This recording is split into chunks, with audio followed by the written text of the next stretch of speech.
La grande interview CNews Europe 1 avec vous, Christian Estrosi. Bonjour Christian Estrosi. Bonjour. Maire de Nice et vice-président du parti Horizon. On va parler évidemment de tous les sujets comme tous les matins. Je voulais qu'on attaque avec le budget qui est le gros morceau de la vie politique en ce moment évidemment. L'examen du budget qui a débuté à l'Assemblée. Qu'est-ce qu'il faut faire selon vous? Les grandes tendances. Faut augmenter encore plus les impôts, faut baisser drastiquement les dépenses publiques. Qu'est-ce que vous feriez si vous étiez aux manettes? La France vit à crédit. Et en même temps, nous ne pouvons pas, je pense, prendre un coup de rabot de manière indistincte. Or, j'ai le sentiment que quelque part, de manière totalement indistincte, on s'attaque à tous les petites retraites. On augmente alors par amendement, j'ai vu cette nuit... les gros revenus, ce qui pour moi était normal de manière provisoire, mais pas forcément de manière pérenne. La gauche et le MoDem veut que ce soit pérennisé, cette surtaxe sur les très hauts revenus. Et je trouve que quelque part, on enlève une volonté d'investir en France, de prendre des risques sur son propre patrimoine quelque part pour créer de l'activité, de la croissance, dès lors que c'est durable. Chacun a conscience aujourd'hui que nous avons chacun notre part de responsabilité, y compris les collectivités locales. Moi, je dis à mes amis qui sont à la tête de grandes associations de collectivités et qui disent on rejette tout en bloc. Vous pensez à qui? Je pense notamment à l'Association des maires de France, à David Lisnard, au Léniel et à Lisnard et à tous les autres qui... non, on ne peut pas rejeter en bloc. On doit Vous leur discuter. dites que les collectivités, les mairies doivent faire aussi des efforts. On ne peut pas dire à des petits retraités, d'ailleurs je suis opposé à ce qu'on touche aux petites retraites, on va vous taper et dire que les collectivités n'auraient pas leur part de responsabilité à prendre. Nous avons notre part de responsabilité à prendre et d'ailleurs en tant que vice-président d'Horizon aux côtés d'Édouard Philippe, nous avons fait un certain nombre de propositions à cet égard pour qu'il y ait d'abord des réductions de dépenses. Regardez l'enchevêtrement de compétences qu'il y a entre collectivités. Elles payent toutes de la culture, du sport. Excusez-moi, Christian Estrosi, mais je l'ai entendu déjà des centaines de fois, ça, le fameux millefeuille. Ben oui, mais il y a bien un moment où il faudra que quelqu'un ait le courage. Et j'ai l'impression que Michel Barnier, qui a une grande expérience en matière de collectivité locale, pourrait être celui qui, à un moment, tape du poing sur la table et dise maintenant ça suffit. Bon, on sait que département-région, c'est Nicolas Sarkozy qui avait fait, me semble-t-il, la proposition la plus rationnelle, qui consistait à ce qu'il n'y ait plus qu'un élu territorial qui siège à la fois au département et à la région. Mais les sénateurs avaient bloqué. Ben, les sénateurs avaient bloqué. Les sénateurs ont eu tort.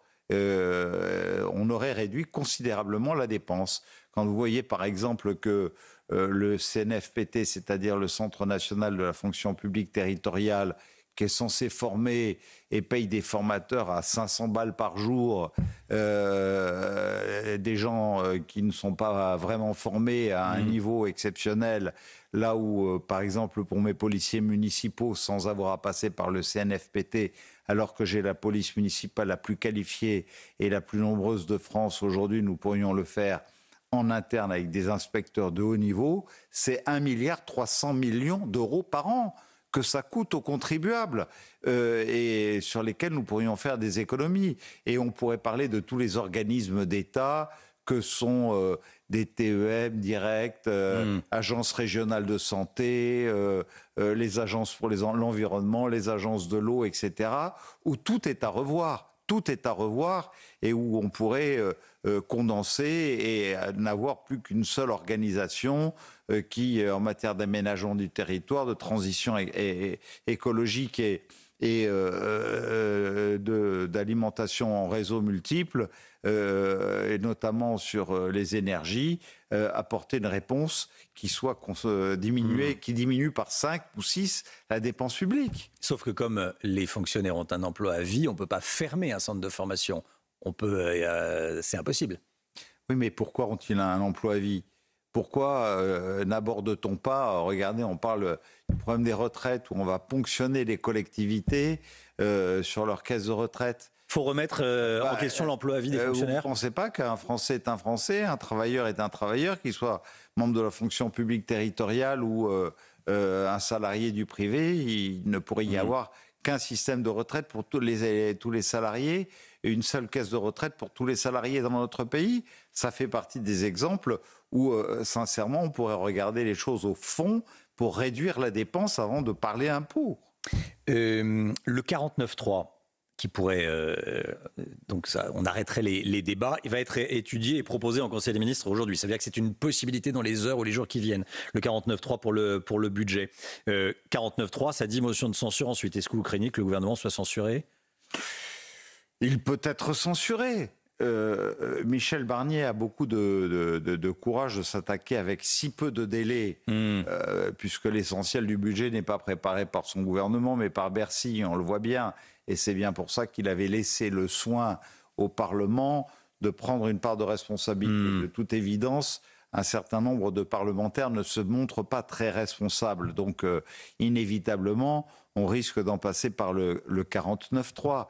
Je suis heureux de voir que Michel Barnier va recevoir les associations de représentants des élus locaux, et que là aussi, j'ai eu un débat à Aix-en-Provence avec Renaud Muselier et Catherine Vautrin il y a 48 heures de cela, où on voit que certains sujets avancent bien. Je réclame depuis longtemps le versement mobilité-transport. On sait qu'en matière de transition, aujourd'hui il y a 2 dettes en France, il faut qu'on en ait conscience. Vous avez à la fois la dette économique et la dette écologique. Vous avez vu les intempéries ces derniers temps ?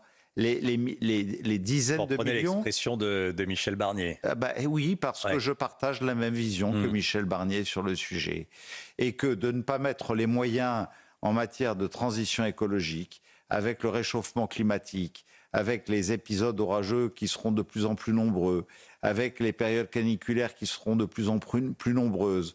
Aujourd'hui, ne pas faire distinctement le choix sur ce qui doit être économisé en termes de dépenses et ce qui doit être investi pour notre avenir, pour protéger les générations de demain face à tous ces épisodes, serait grave. Et je suis heureux de voir que dans cette discussion budgétaire, Catherine Vautrin nous a confirmé que là où l'Île-de-France avait le droit de bénéficier d'un versement mobilité-transport allant jusqu'à 3,2% de contribution des entreprises, là où la province n'avait 3 qu'à 2%, alors qu'on a à construire des lignes de tramway, des lignes de transport qui soient totalement décarbonées et qui contribuent à la transition écologique, celle-ci soit prête à faire un effort qui aille jusqu'à 2,5%.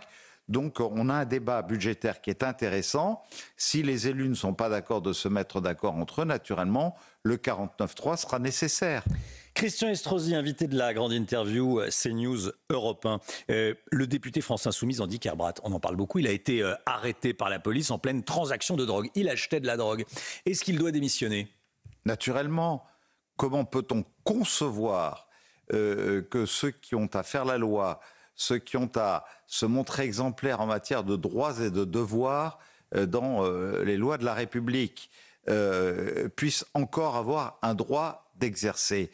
Aujourd'hui, ce qui génère le plus d'insécurité, qui contribue le plus aux filières de développement de l'immigration clandestine dans notre pays, ce sont les filières du narcotrafic pour lesquelles je réclame que ce soit une grande cause nationale.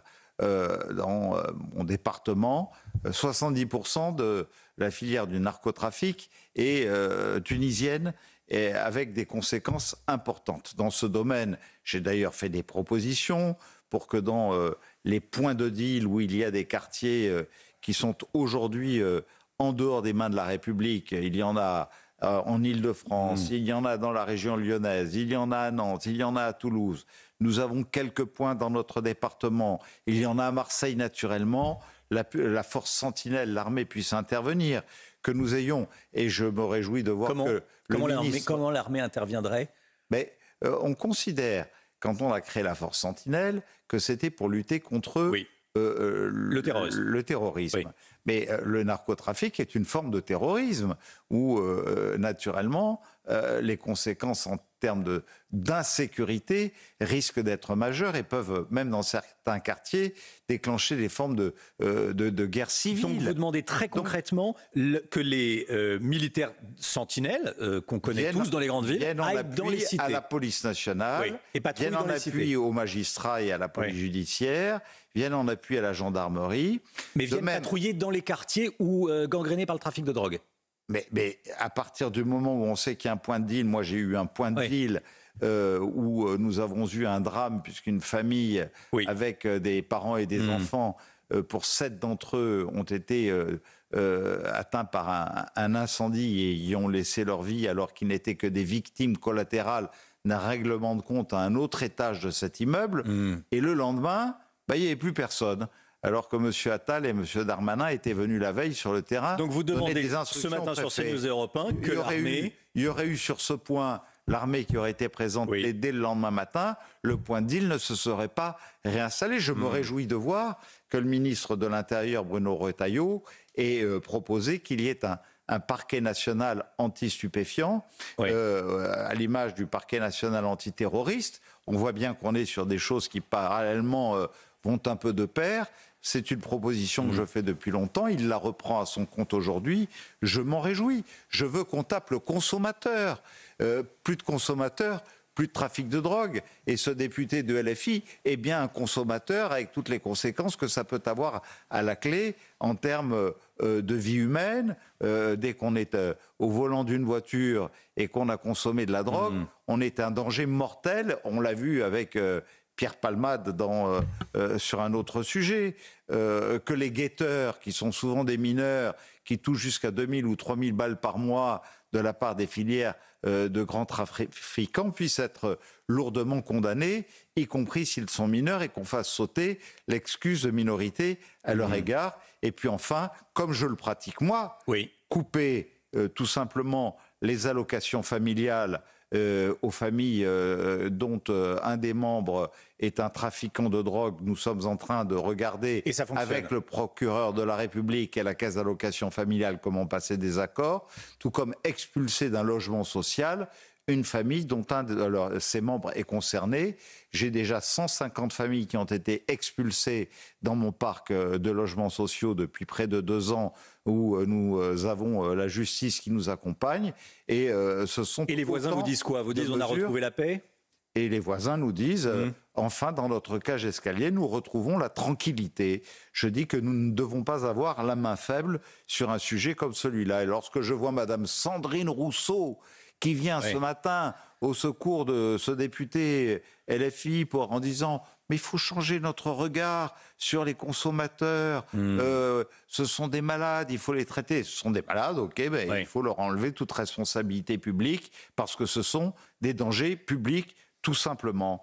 On voit les conséquences sur les violences conjugales, sur ceux qui représentent un danger au volant d'un véhicule de manière durable, et la chaîne est longue de tout ce qu'il pose comme danger dans notre société. Christian Estrosi, maire de Nice, avec nous ce matin sur CNews et sur Europe 1. Une députée propose l'autorisation en France du contact tactique, c'est-à-dire quand il y a un refus d'obtempérer, que la voiture de police, comme ce qui se fait en Grande-Bretagne, ait le droit de faire chuter le 2 roues, donc la moto ou le scooter. Est-ce que vous êtes favorable ou pas à cette autorisation? Nous n'avons même pas besoin de cela, puisque ma police municipale utilise depuis une quinzaine de jours un instrument extrêmement facile à utiliser qui s'appelle le stick and stop. C'est-à-dire un espèce de arceau que vous lancez sur la chaussée et qui arrête automatiquement et qui crève les pneus, mais qui ne les crève pas brutalement, qui les amène à se dégonfler progressivement. Alors là, en l'occurrence, pour que ça ne crève c'est pas. lors d'un refus d'obtempérer. Je suis désolé de vous couper, mais c'est quand une voiture de police est derrière la moto.